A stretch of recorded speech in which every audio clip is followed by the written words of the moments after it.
Hello everyone. So I hope आप सब बहुत अच्छे होंगे और हम अपना चैप्टर कर रहे थे कंटिन्यू चैप्टर 5 और हम करने वाले हैं आज इस चैप्टर को कंटिन्यू। ठीक है, तो इससे पहले अगर आपने पिछली वीडियो नहीं देख रखी है तो आपको कुछ भी समझ नहीं आने वाला है इस लेक्चर में।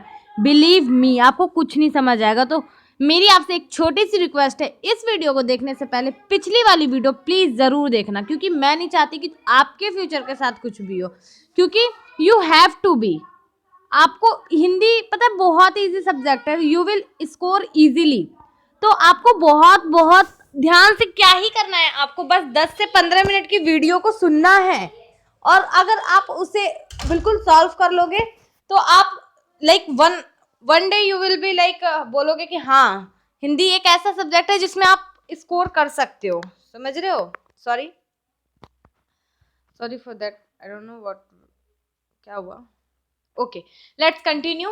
तो बिना टाइम को वेस्ट करे हुए हम आज की वीडियो को कंटिन्यू करने वाले हैं। तो चलिए पढ़ते हैं, आइए स्वयं पढ़े 5.6 को।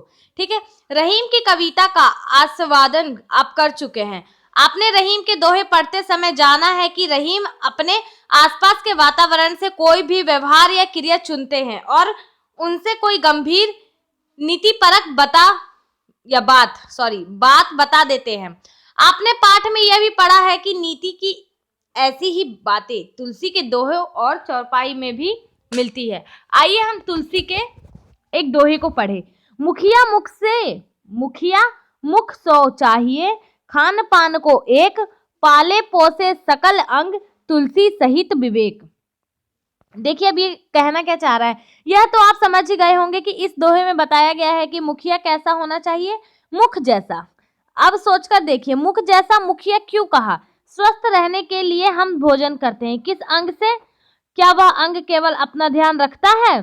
तो मुखिया को किसका ध्यान रखना चाहिए? मुखिया को आप क्या गुण आवश्यक समझते हैं? विवेक का क्या आशय है? मुखिया में विवेक क्यों आवश्यक है? नीचे दिए गए दोहे में तुलसी की एक नीति है, एक सुझाव है। आइए पढ़िए। आवत ही हर्षे नहीं, नैनन नहीं स्नेह, तुलसी तहाँ न जाइए, कंचन बरसे मेह। तुलसी कहते हैं वहां न जाइए जहां सोना बरस रहा है। सोना बरसना संपन्नता के लिए है। तो क्या तुलसी धनी संपन्न घर में ना जाने की बात करते हैं? तुलसी का संकेत समझने के लिए दोहे की पहली पंक्ति को एक बार फिर से पढ़िए। ऐसा संपन्न व्यक्ति जो आपके आने पर प्रसन्न नहीं होता, मिलने से प्रकट नहीं होता, लाइक कि जब आप कहीं जाते हो और कोई आपको देख करके खुश नहीं होता है, आपसे मिलने के बाद उसे खुशी नहीं मिलती है, वहां जाना आत्मसम्मान गंवाना है, मतलब अपनी सेल्फ रिस्पेक्ट को गंवाना है। और आज की डेट में, जैसा कि मैंने पिछले लेक्चर में भी बोला है कि आपकी सेल्फ रिस्पेक्ट आपके हाथ में। ठीक है, अगर आपके हाथ में आपकी सेल्फ रिस्पेक्ट है तो ये आप पे ही निर्भर करता है कि क्या आप वहां जाना पसंद करेंगे जहां आपको देख करके कोई खुश नहीं होता है, किसी को प्रसन्नता नहीं होती है आपको देखने से वहां पे, तो वहां पे जाना ही क्यों? भले ही वहां पे सोने की वर्षा ही क्यों ना हो रही हो, आपको वहां नहीं जाना चाहिए, क्योंकि आत्मसम्मान बहुत मायने रखता है और जो एक बार चला गया वो दोबारा नहीं आने वाला है। तो इसीलिए उपयुक्त दोहों को आप कितना समझे? आइए नीचे प्रश्न के उत्तर दीजिए, फिर समझ आएगा। मुखिया कैसा होना चाहिए? मुख जैसा। मुखिया की तुलना मुख से क्यों कही गई? क्योंकि मुखिया जो मुंह है वो खुद का ध्यान नहीं रखता, वैसे ही मुखिया होना चाहिए जो सबका ध्यान रखे। विवेकी होना मुखिया के लिए आवश्यक क्यों है? विवेक मुखिया के अंदर होना ही चाहिए, जो बहुत जरूरी है।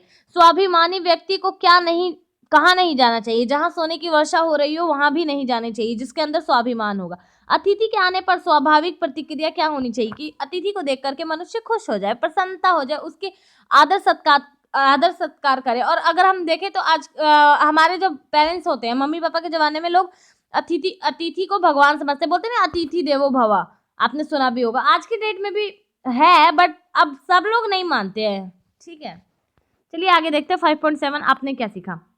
रहीम को लोक संस्कृत, लोक व्यवहार तथा शास्त्रों का गहरा ज्ञान था। उन्होंने इस ज्ञान को सामान्य भाषा में बड़ी सहजता के साथ अपनी कविता में व्यक्त किया है। वे साधारण मनुष्य के दैनिक जीवन से उदाहरण लेकर नीति की गूढ़ बातों को आसानी से समझा देते हैं। सूक्ष्म अवलोकन, शास्त्र ज्ञान और सहज अभिव्यक्ति उनकी निजी विशेषता है। यद्यपि रहीम ने फारसी और संस्कृत में भी काव्य रचना की है तथा अरबी और तुर्की भाषा में अनुवाद किए हैं, पर वह ब्रज और अवधी भाषा की काव्य रचनाओं के लिए जनता के बीच अधिक जाने जाते हैं। ब्रज और अवधी दोनों भाषाओं पर समान अधिकार रखने वाले कवियों में तुलसी के बाद रहीम का नाम सबसे ऊपर है। आपने रहीम की कविता पढ़ते हुए दोहा, सोठा और बरवे छंदों का आनंद लिया, और आप जानते ही हैं दोहों में 13-11 मीन्स 13 और 11 की यति से 4 चरण होते हैं, जबकि सोठे में इसके उल्टे अर्थात 11-13 होते हैं कि यति के, और बरवे में छंद 12 और 7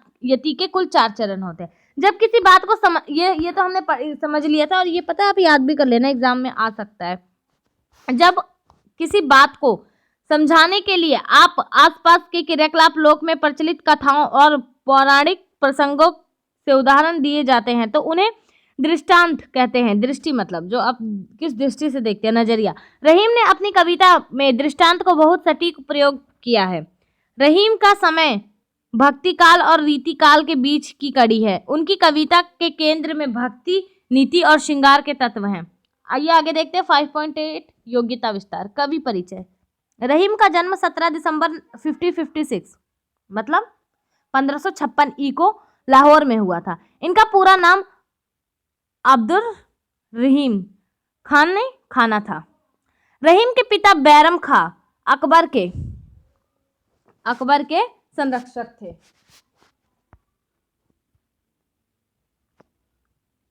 आपने अगर सीरियल देखा होगा जोधा अकबर, वहां पे एक रहीम था, याद है आपको? वही है खाना, जिनको खाना बोला जाता था प्यार से, और उनका पिता का नाम बैरम खां था, और उनकी अम्मी का नाम जहाँ तक मुझे याद है सलीमा था। सलीमा नहीं, ये जिनने पाला था ना रहीम को, उनकी अम्मी का नाम था। चलिए आगे देखते हैं। रहीम के पिता बैरम खां अकबर के संरक्षक थे। तुर्क पिता तथा मेव माता के पुत्र रहीम में दोनों परंपराओं का समन्वय मिलता है। उन्हें अरबी, फारसी, तुर्की भाषाओं के साथ संस्कृत और ब्रज तथा अवधी भाषा का पर्याप्त ज्ञान था। शास्त्र तथा लोक संस्कृत और लोक व्यवहार में उन्हें दक्षता हासिल थी।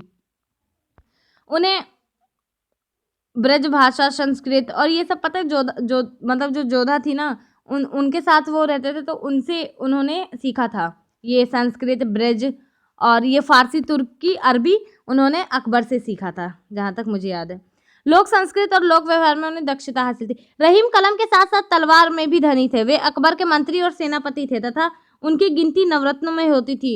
उन्होंने बहुत से युद्ध भी लड़े तथा उनमें विजय हासिल की। वे श्रेष्ठ कवि, योद्धा और दानवीर थे, और उनके व्यक्तित्व में उदारता, सच्चरित्रता, सहजता और विनम्रता जैसे गुण थे। दान के संबंधी में उनकी विनम्रता का उदाहरण देखें। देनहार कोई और है, भेजत है दिन रैन, लोग भरम भहम पर करे, याते नीचे नैन। रहीम के जीवन में बहुत से उतार चढ़ाव आते रहे। राजस्वी जीवन, पारिवारिक त्रासदास्तियां, युद्ध की विभीषिका, कैद खाने की यंत्रणा, सभी को उन्होंने भोगा तथा इनसे प्राप्त भावों और विचारों को बड़ी सहजता से अपने काव्य में प्रस्तुत किया। रहीम की प्रमुख रचनाएं दोहावली, नगर शोभा, बरवे, नायिका भेद, श्रृंगार, सोठा आदि है। विस्तृत अध्ययन के लिए डॉक्टर विधान निवास मिश्र द्वारा संपादित रहीम ग्रंथवाली का अध्ययन कीजिए। आप उसे हम पढ़ सकते हैं। ठीक है, यहाँ पे क्वेश्चन आंसर है, जो लॉन्ग क्वेश्चंस होते हैं जो एग्जाम में आते हैं। और रहीम ने प्यादे और फर्जी का दृष्टांत क्यों दिया है? आप इन सब का आंसर बहुत इजीली खुद से दे सकते हैं, मुझे बिलीव है आप कर लेंगे। ठीक है, और अगर आपको इनमें से किसी भी क्वेश्चन में डाउट होता है तो प्लीज़ कमेंट बॉक्स में मुझसे पूछ लीजिएगा। ठीक है, तो अब इसके साथ हमारा चैप्टर 5 खत्म होता है। क्या? हमारा चैप्टर 5 खत्म होता है, और हम करने वाले हैं अब इसी वीडियो में कंटिन्यू करने वाले हैं हम अपना जो चैप्टर्स के बीच में जो क्वेश्चंस आए थे उसको सॉल्व करते हैं। चलिए स्टार्ट करते हैं।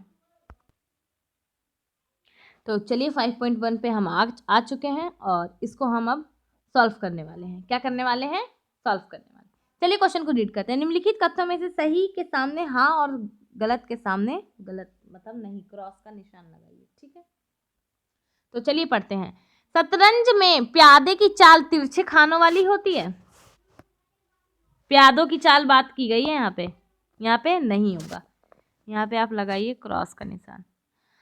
कोई भी प्यादा आखिरी खाने में पहुंचकर उसी मोहरे के समक्ष हो जाता है।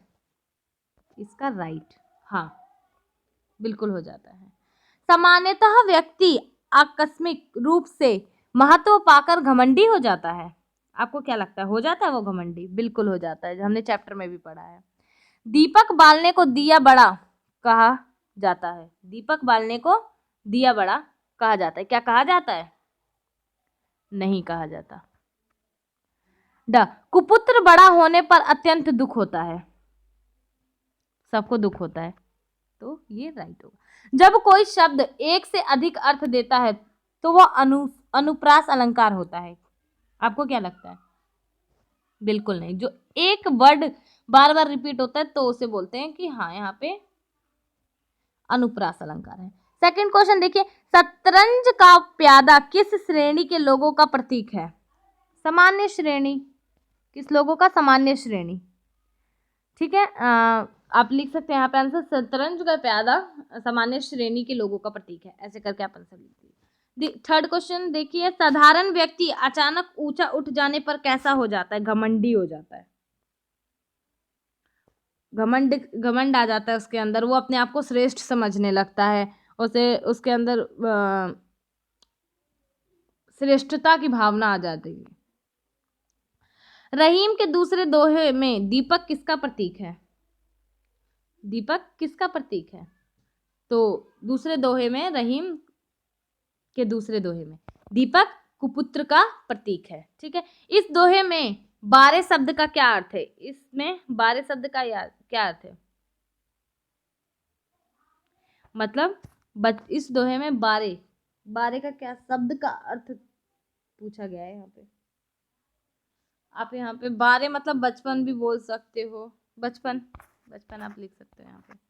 चलिए 5.2 की तरफ देखते हैं। गिरा वही क्रॉस और सही का निशान लगाना है। चलिए पढ़ते हैं।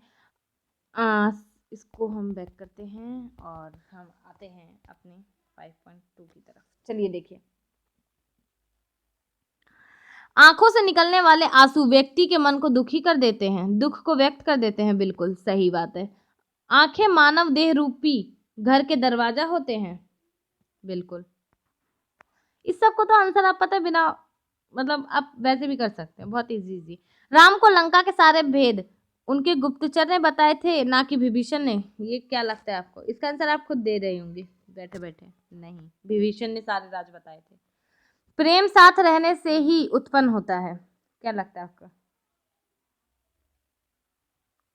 बिल्कुल, ऐसा चैप्टर के अनुसार।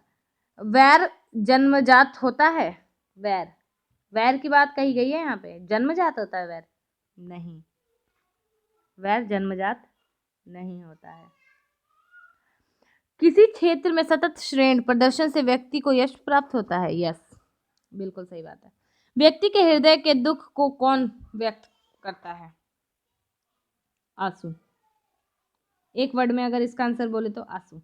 विभीषण लंका से निकाले जाने पर, विभीषण, चलिए ये तो हो गया। विभीषण लंका से निकाले जाने पर किसकी शरण में आता है? राम जी की शरण में आता है। परस्पर साथ रहने से कौन से भाव उत्पन्न होते हैं? प्रेम का या बैर का, कुछ भी कह सकते हैं। चलिए अब 5.3 देखते हैं। यहाँ पे भी हाँ और ना बोलना है, सॉरी, हाँ और ना बोलना है। चलिए देखते हैं। रहीम ने श्रेष्ठ लोगों की तुलना माला के धागे से की है। नहीं, कब किया? इनने नहीं किया। यदि किसी अपने से मनमुटाव हो जाए तो उसकी परवाह नहीं करनी चाहिए। बिल्कुल गलत बात बोली, करनी चाहिए। सुजन शब्द में श्लेष अलंकार है। बिल्कुल यस। आगे देखिए, काम पड़ने पर लोग किसी को भी बहुत अधिक महत्व देते हैं किंतु काम के बाद उसे भुला देते हैं। बिल्कुल, आज की डेट में तो ये बहुत ज्यादा प्रचलित है। ये तो सभी, इसका आंसर पता सबको ही होगा। भावर पड़ने के बाद दूल्हा नित्य मोर को सिर पर धारण करता है। बताओ बताओ बताओ। करता है? आंसर बताओ आप लोग। नहीं करता है। आगे देखिए, परोपकारी मनुष्य दूसरों का भला करने के साथ साथ अपने अस्तित्व को सार्थक करता है। बिल्कुल। मेहंदी बांटने वाले के हाथों में भी रच जाती है। बिल्कुल। आपने कभी किसी को मेहंदी लगाई होगी तो आपके हाथ में भी रची जाती है। बात सही बोली है। आगे देखिए, लास्ट, व्यक्ति को परोपकारी नहीं होना चाहिए। क्या बात बोली है। इसका आंसर तो आप इसे तो पढ़ के ही आपको हंसी आ रही होगी। आपका इसका आंसर क्योंकि पता है। ठीक है, बताऊं या पता है? आगे बढ़े हम। ये सेंटेंस गलत है। व्यक्ति को परोपकारी होना चाहिए। चलिए आगे देखिए, इस दोहे में मोती किसका प्रतीक है? मोती की बात की, किसका प्रतीक है मोती?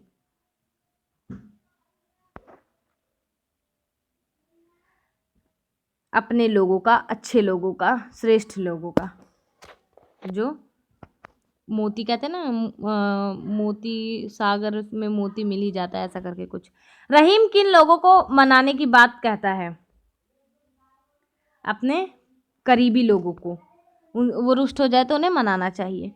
इस दोहे में रहीम ने किस तरह के मनुष्य को धन्य कहा है? परोपकारी मनुष्य को। चलिए 5.4 की तरफ चलते हैं। कहाँ है? जो अपना लास्ट होगा उसके बाद हमारा चैप्टर भी खत्म। अगर आपके पास कोई डाउट रहे तो you can ask me, you most welcome, आप मुझसे पूछ सकते हैं। 5.4 फिर 5.5 भी है आप तो।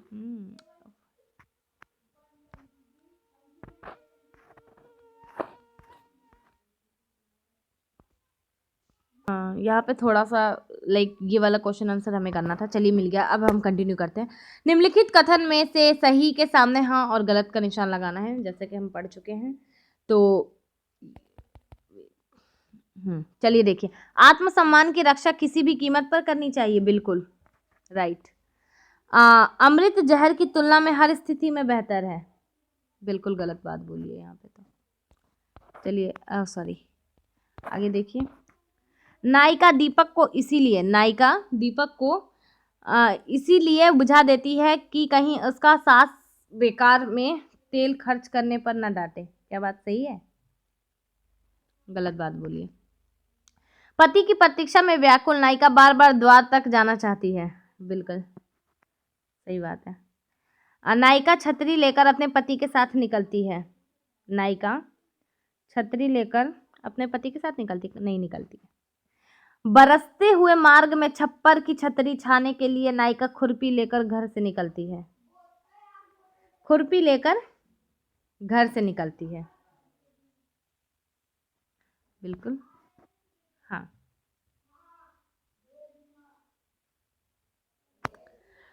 ठीक है, अब चलिए हम करते हैं नेक्स्ट कंटिन्यू। पठित सोर्ठों के आधार पर बताइए रहीम को क्या अच्छा नहीं लगता। रहीम को क्या अच्छा नहीं लगता? आत्मसम्मान के बिना जीवन, सेल्फ रिस्पेक्ट के बिना। कवि को किस स्थिति में मरना भी अच्छा लगता है? कि मरना अच्छा लगता है कि जहाँ उनकी मतलब जहाँ वो जाए उन्हें अच्छा ना लगे, लाइक लोगों को खुशी ना मिले, प्रसन्नता ना मिले, तो वहाँ पे वो विष को भी पीना पसंद करेंगे अमृत के जगह पर। सम्मान के साथ विष पीना पसंद करेंगे, ना कि असम्मान के साथ अमृत। ठीक है, आगे देखिए। बरवे 10 में कवि ने किस ऋतु का वर्णन किया है? किस ऋतु का वर्णन किया है? तो उन्होंने वर्षा ऋतु का वर्णन किया है। दोनों बरवे में किस भाषा में लिखे गए हैं? वो लिखे गए हैं अवधी भाषा में। ठीक है, तो चलिए आज के लिए इतना ही। अब मिलते हैं नेक्स्ट वीडियो में, नेक्स्ट लेक्चर में और नेक्स्ट चैप्टर के साथ। तो बाय बाय, टेक केयर।